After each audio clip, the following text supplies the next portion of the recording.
Hello everyone, welcome back to the Agrawal tutorials YouTube channel. ये आज हमारा लास्ट पार्ट है मॉड्यूल 2 का। 5 पार्ट्स हमने कहे थे करने के लिए इस पर्टिकुलर चैप्टर के ऊपर, तो ये लास्ट पार्ट है, पार्ट नंबर 5, जिसमें हम कुछ और questions multiple choice based discuss करने वाले हैं। तो विदाउट वेस्टिंग टाइम शुरू करते हैं क्विकली और जल्दी से जल्दी इन सभी क्वेश्चंस को समझना स्टार्ट करते हैं। आप बस इतना कीजिए कि अगर आपने चैनल सब्सक्राइब नहीं कर रखा है तो उसको जरूर कर दें एंड अपने फ्रेंड्स के साथ भी जरूर शेयर करें। ठीक है, तो शुरू करते हैं। हमारा अगला जो क्वेश्चन है वो है 156 question. In star connected system VRY is equals to. Star connected system में जो VRY है means the voltage between the R phase and Y phase, that will be termed as the line voltage. ठीक है, वो line voltage होगी। इसमें आपको पूछा है कि इनमें से कौन सा ऑप्शन है जो इस पर्टिकुलर वोल्टेज के इक्विवेलेंट है।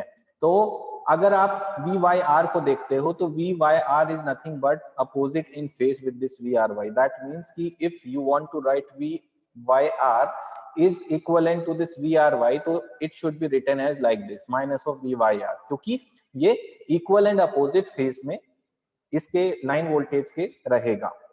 दैट इज वाई आपका जो बी ऑप्शन है वो यहाँ से आपको करेक्ट ऑप्शन मिलेगा। बाकी के जो सी और डी ऑप्शन से twice of VYR and thrice of VYR is not at all possible. First option हमारा रॉन्ग है, that is why B option is the correct one. Next question है, in three phase system the line voltage VRY is equals to.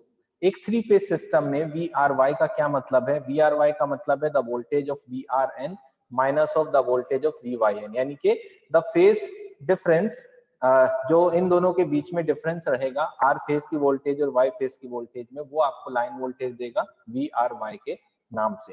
अब इनमें से choose करते हैं कौन सा ऑप्शन सही है।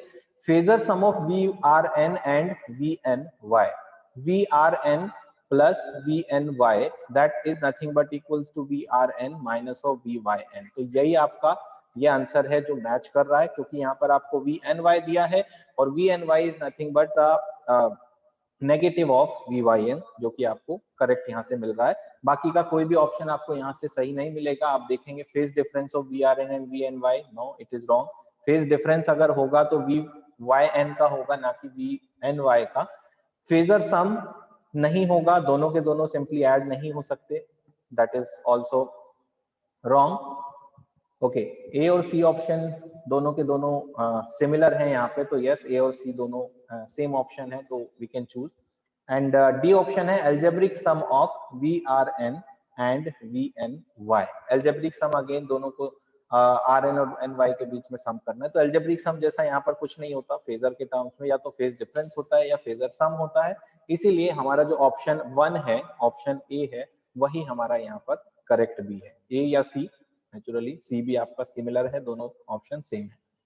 Next is the relation between VRY and VPH in a star connected system. Star connected system है, ये आपका लाइन वोल्टेज है, ये आपका फेस वोल्टेज है।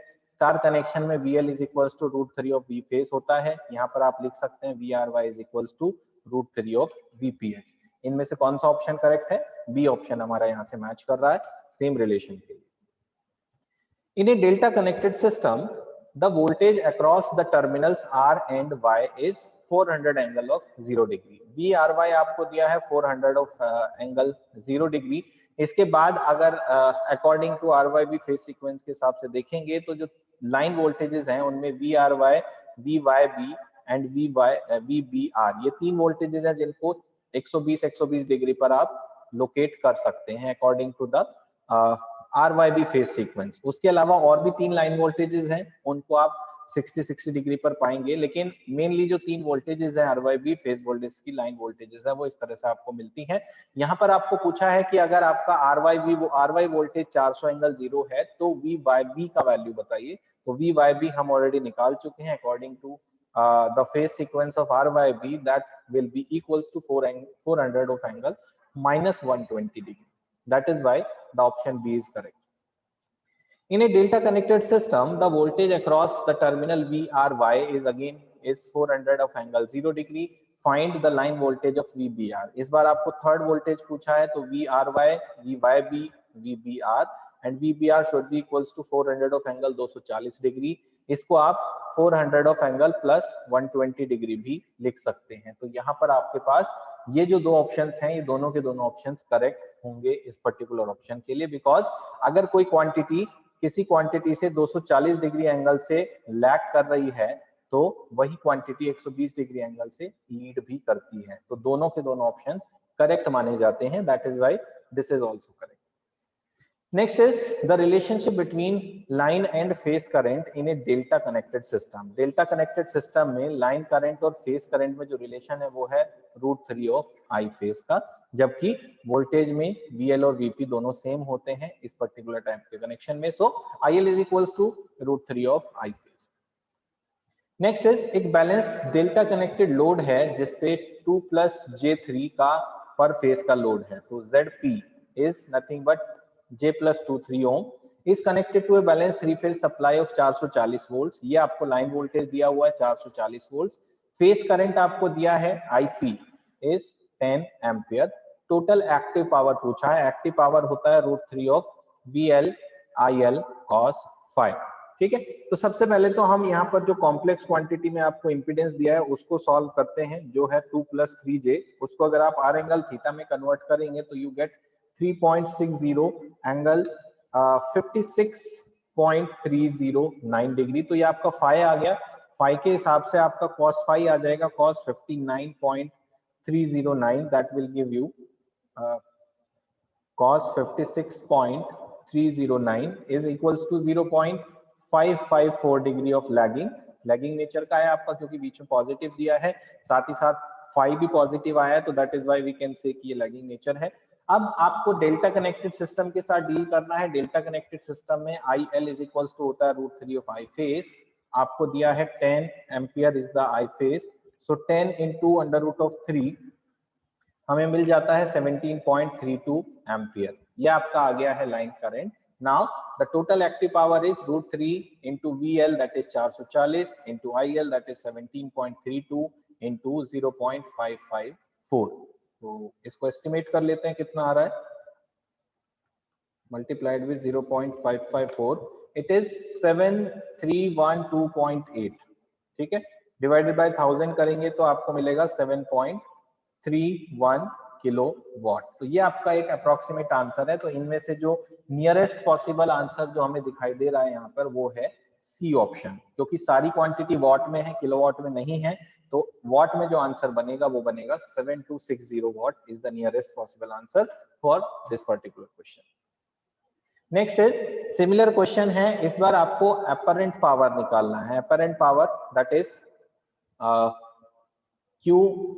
S is equals to √3 VL into IL। Simply यही होता है अपरेंट पावर। तो √3 into 440 into IL हमने अभी निकाला है पिछले केस में 17.32 एम्पियर। ठीक है, तो ये आपका आ जाता है √3 into 440 into 17.32 is equals to 13199.61 volt ampere.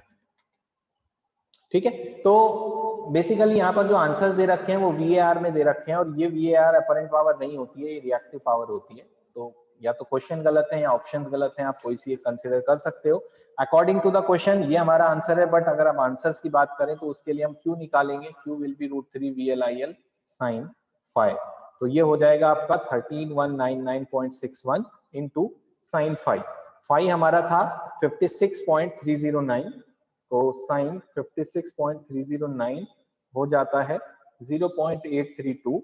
इसको मल्टीप्लाई करना है 13199.61 will give you 10982.62 VAR।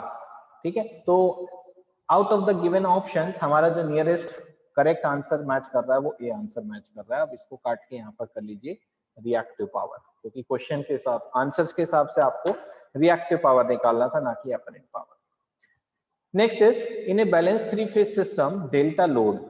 एक डेल्टा लोड है, थ्री फेज सिस्टम है। Assume the line voltage is VRY V angle 0 as a reference phasor, then the source voltage V/B।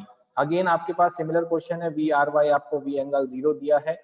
According to 120 degree phase shift between the three phase line voltages, VRY, VYB, VBR, RYB अगर हमारा phase sequence है तो उसके हिसाब से ये आपका होगा -120, आपका होगा -240 डिग्री। आपसे पूछा है YB तो आंसर होगा आपका V angle of -120 degree. In a balanced three-phase system, delta load, if we assume the line voltage is VRY as a reference phasor, then the source voltage VBR.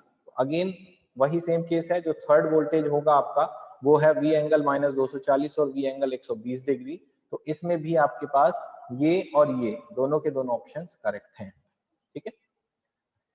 A three-phase balanced delta connected load of 4 plus J8, आपको Z पर phase दिया है 4 plus J8 Om, connected across a 400 volts three phase supply, line voltage हमें दिया है 400 volts, determine the phase current IR, आपको phase current निकालना है। तो उसके लिए आप क्या करेंगे, सबसे पहले डेल्टा कनेक्टेड लोड है तो VL is equals to V phase होता है, और जो फेज करंट है we can calculate it simply using VP upon ZP से, ठीक है।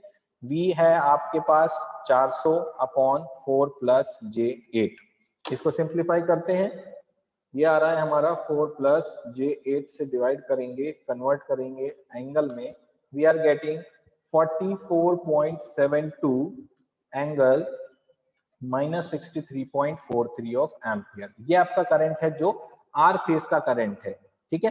अगर आपसे वाई फेज या बी फेज का पूछा जाता तो आप इससे फर्दर -120 डिग्री और ऐड करते, इसमें बी पूछते तो और आपको 120 डिग्री ऐड करते, तो लाइक दैट ओनली आप उसको ऐड करके निकाल सकते थे। तो इन दिस केस आंसर है 44.72 एंगल -63, तो एंगल -63 है ये वाला और 44 एम्पियर है ये वाला, तो ये हमारा आंसर है ए।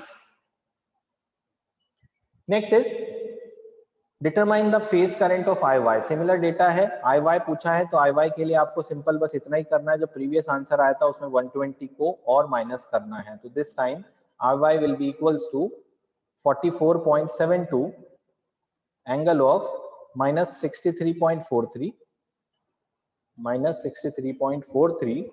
माइनस 120, तो ये आपका हो जाता है 183 माइनस का, यानी कि out of the given options कोई भी आंसर मैच नहीं हो रहा है। तो आपका जो आंसर आएगा that should be 44.72 angle of -183.43, जो कि इनमें से कोई भी आंसर गिवन नहीं है, तो अकॉर्डिंगली हम डिसीजन ले सकते हैं यहाँ से, ठीक है। आंसर करेक्ट है 44.72 एंगल -183, ठीक है। -183 सिर्फ इसमें दिया है, लेकिन ये आंसर गलत है क्योंकि magnitude of current is not matching. Yes, A और सी ऑप्शन में से कोई एक ऑप्शन गलत है क्योंकि ये दोनों सिमिलर ऑप्शन है, अगर इनमें से किसी में एक माइनस लग जाए तो आंसर मैच करेगा। ओके, नेक्स्ट इज आपसे इस बार पूछा है करंट ऑफ IB करंट के लिए आपको फिर से जो R वाला करंट था उसमें या तो 240 ऐड कर दीजिए या Y वाला करंट था उसमें 120 ऐड कर दीजिए। तो 183 में अगर 120 ऐड करेंगे तो हमें मिलेगा माइनस का 303, और माइनस का 303 एंगल है और 44.74 है, तो बी ऑप्शन आपका यहाँ से मैच करेगा, यानी कि B option is the correct one. Static capacitors are rated in terms of, जो कैपेसिटर्स हैं वो कैपेसिटर्स करते क्या है, बेसिकली कैपेसिटर का काम होता है रिएक्टिव पावर को इंसर्ट करना आपके सर्किट के अंदर, जहां पर हमने उसको यूज किया है पैरेलल कैपेसिटर के लिए पावर फैक्टर को इंप्रूवमेंट के लिए। तो कैपेसिटर्स की जो रेटिंग है वो kVAR में होती है, kilo volt ampere reactive. Power factor can be improved by using static capacitor, synchronous condenser, phase advancers और all of the above. Power factor को आप इनमें से किसी भी मेथड के थ्रू आप इंप्रूव कर सकते हो, all are the methods of power factor improvements. For a consumer the most economical power factor is usually, किसी भी एक कंज्यूमर के लिए जो इकोनॉमिकल पावर फैक्टर होता है उसमें हमेशा एक लैगिंग नेचर होता है, लीडिंग कभी नहीं होता। तो लीडिंग वाले ऑप्शंस आप आंख बंद करके कट कर सकते हैं। अब लैगिंग ऑप्शन की बात करें तो लैगिंग में भी अगर आप ये ऑप्शन देखते हैं 0.25 to 0.5, that is very less power factor which is not at all economical. अगर इतना पावर फैक्टर होगा तो that will going to cost us extra, that is why this is also wrong. So जो most economical है वो lagging nature है और nearest to 1 होना चाहिए, that is the C answer. The low power factor of an industrial plant is uneconomical for, अगर एक industrial plant में पावर फैक्टर लो हो जाए तो ये किस किस के लिए हानिकारक हो सकता है? Electric supply, owner of the plant, both A B, neither A और बी। तो बेसिकली इंडस्ट्रीज में, इंडस्ट्रियल प्लांट में अगर पावर फैक्टर लो होगा तो वो इन दोनों को ही इफेक्ट करेगा, एक तो सप्लाई सिस्टम को जिसको वो सप्लाई दे रहा है, और दूसरा प्लांट में विद इन प्लांट जो वर्किंग हो रही है वहां पर भी लो पावर फैक्टर होने के जितने भी डिसएडवांटेजेस हैं वो सब अपीयर होंगे, इसलिए ए और बी दोनों के दोनों यहाँ से करेक्ट होंगे। लो power factor has a drawback of increased transmission and disruption losses, poor voltage regulation, high cost of equipment for given load, all of the above। तो पावर फैक्टर लो होने के क्या क्या डिसएडवांटेज और ड्रॉबैक्स हैं? एक तो करंट इंक्रीज हो जाता है for the same power rating, जिसके कारण से लॉसेस बढ़ते हैं, तो ए ऑप्शन करेक्ट है। दूसरा, voltage regulation directly power factor के ऊपर डिपेंड करता है, तो पुअर रेगुलेशन भी होना तय है। साथ ही साथ हाई कॉस्ट ऑफ इक्विपमेंट भी आपको गिवन लोड के लिए मिलेगा, क्योंकि आप सेम लोड के लिए आप हाई रेटिंग का इक्विपमेंट यूज करोगे जिससे कॉस्ट हाई होगा, ये भी ट्रू है। दैट मींस कि सभी ऑप्शंस यहां से ड्रॉबैक हैं एक लो पावर फैक्टर होने की। Low power factor is usually not due to, इनमें से किसकी वजह से पावर फैक्टर लो नहीं हो सकता? Discharge lamps, incandescent lamps, arc lamps, induction furnace. इनमें से अगर इनकैंडेसेंट लैंप देखें, जो एक नॉर्मल वाला बल्ब होता है, ये प्योर रेजिस्टिव सर्किट है, और प्योर रेजिस्टिव सर्किट कभी भी पावर फैक्टर लो नहीं करेगा, बिकॉज ये तो वी और आई दोनों के बीच में फेज एंगल 0 ऑफर कर रहा है, तो it is the only element which is not responsible for low power factor. बाकी के सारे तीनों ऑप्शंस में जो आपको इक्विपमेंट्स दिए हैं उन सब की कारण से पावर फैक्टर लो होता है। These are low power factor operating devices. Improving power factor reduces current for a given output. Yes, power factor improve करने से current reduce होता है given output के लिए। Increase loss in line. No, ये तो उल्टा है, decrease होना चाहिए। Increase the cost of equipment. No, this is also wrong. Cost of equipment decrease होना चाहिए, और all of the above तो हो ही नहीं सकता, इसलिए current reduction ही power factor improve करने से हमें मिलता है। An industrial installation has a power factor of 0.8 lagging. It would be economical to improve power factor 2. अगर किसी इंडस्ट्री का 0.8 पावर फैक्टर है, लैगिंग है, उसको अगर आपको इंप्रूव करना है तो क्या इंप्रूवमेंट करना चाहिए, ये हमारा क्वेश्चन है।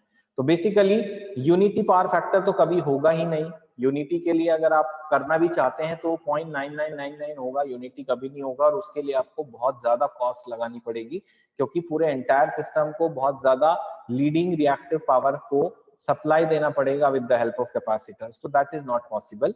0.8 लीडिंग तो हो ही नहीं सकता, this is also wrong. 0.95 lagging, yes, lagging से नियर टू 1, 0.95 लैगिंग तक हम जा सकते हैं, अगेन लीडिंग है, दिस इज ऑल्सो रॉन्ग। तो दैट मीन्स कि इकोनॉमिकल जो है वो है 0.95 लैगिंग, वहां तक अगर करते हैं तो that should be economical for us.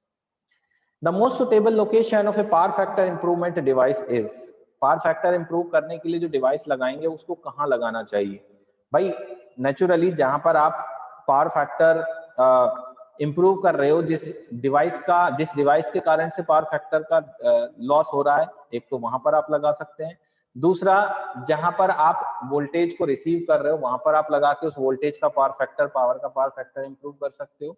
तो ये जो ए और बी दोनों ऑप्शन हैं, ये दोनों ही ट्रू हैं। Near to the electrical appliances which is responsible for poor power factor, and at the receiving end in case of transmission line, that means कि बोथ ए और बी आपका ऑप्शन है। सेंडिंग एंड पर कोई मतलब नहीं है, क्योंकि सेंडिंग एंड पर लगाने से आपका रिसीविंग एंड पर वो इफेक्ट आपको मिलेगा कि नहीं, that is not at all possible. So it should be on the receiving end, not on the sending end. Advantage of improved power factor is increase in operating efficiency of power system. Efficiency increase करेगी power factor improve होने से. Improvement in voltage regulation, yes. Reduction in overall cost per unit, yes, that can be possible. Better utilization of kilowatt capacity of prime movers, transformers, switch gears, lines, etc. This is also true. लेकिन चारों option में से कोई एक ही option हमें choose करना होगा, we cannot go for all these options. So we'll go with the fourth one, क्योंकि फोर्थ ऑप्शन आपको कह रहा है कि बेटर यूटिलाइजेशन ऑफ किलोवाट। अगर आप देखते हैं पावर फैक्टर इंप्रूव करने से, तो P equal to VI cos phi में अगर P कांस्टेंट है, cos phi इंप्रूव हो रहा है, तो अल्टीमेटली आप जो भी वोल्ट एम्पियर आपको सप्लाई हो रहे हैं उसका बेटर यूटिलाइजेशन कर रहे हो आप इन terms of what, that is the most significant and most important answer for improvement of the power factor, क्योंकि सबसे पहले तो यही इफेक्ट होता है, उसके बाद बाकी सारी चीजें होती हैं, इसी वजह से we are going with the fourth one. Asynchronous condenser is virtually, एक सिंक्रोनस कंडेंसर क्या है? Synchronous condenser is nothing but a synchronous motor जो ओवर एक्साइटेड होता है। Over excited motor, synchronous motor को आप जब पावर फैक्टर इंप्रूवमेंट की तरह पर यूज करते हो तो that is also termed as synchronous condenser. Next question, power factor can be improved by connecting which among these, इनमें से किस मेथड से आप पावर फैक्टर इंप्रूव कर सकते हो? स्टैटिक कैपेसिटर पैरेलल में लगा के करते हैं हम, रेजिस्टर्स तो पावर फैक्टर इंप्रूव नहीं करते, सिंक्रोनस कंडेंसर यानी कि ओवर एक्साइटेड सिंक्रोनस मोटर, तो ये दोनों ए और सी ऑप्शंस हैं जो आपको पावर फैक्टर का इंप्रूवमेंट देंगे। ठीक है, all right, so that's all about this chapter. We have covered 180 questions in this chapter in total 5 videos. हमने ऑलमोस्ट हर टॉपिक को कवर किया है, कॉन्सेप्ट्स जितने पॉसिबल हो सकते थे उनको यहाँ पर डिस्कस किया है। आई होप कि आप लोगों को इन क्वेश्चंस को करने के बाद मॉड्यूल 2 के क्वेश्चंस करने में आसानी हो, आप कॉन्फिडेंट रहें अगर आप प्रॉपरली इन क्वेश्चंस को प्रैक्टिस करके जा रहे हैं तो। ठीक है, so thank you so much for watching this video, stay tuned to the channel for more coming videos. अभी मॉड्यूल 5 बाकी है, 4 modules we have already covered in this channel. ठीक है, so thank you so much for watching. Thank you.